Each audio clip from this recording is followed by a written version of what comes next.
I traveled to Siquijor twice this year, and here are the things to do in Siquijor that 100 over 10 I recommend. Swim and relax at the beach. Crystal clear water, powder white sand beach. Kahit maglakad-lakad ka lang, nakaka-relax na talaga dito sa Siquijor. Aura photoshoot at Pitogo Cliff.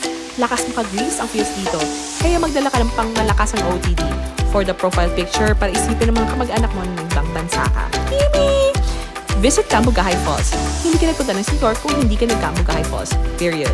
Chasing Waterfalls. Marami pang unexplored falls ang Siquijor na mostly foreign tourists lang pumupunta.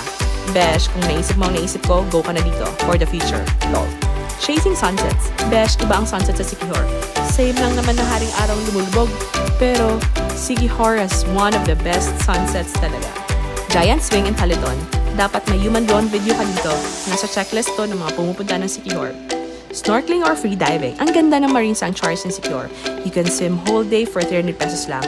Yes, whole day para buong katawan mo ay maging isang malaking tanline. Swim with the Barracuda, a free diver's road. Ang ganda! Pero manage your expectations. You can best enjoy this activity if you know how to dive. Dahil maiilap ang mga Barracuda, nagpapahabol, parang crush mo nagpapakipot, chart. Cliff diving at Salagdoong. Tapangan mo na besh, andito ka na lang din, basta tamang fall para hindi ka masaktan. Cliff diving pa rin pag nag-uusapan natin dito. Huwag kang ano dyan.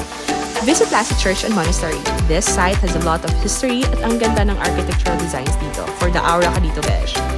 Kumain. Ang fresh ng seafood sa Siquijor at marami restaurants at karinderya.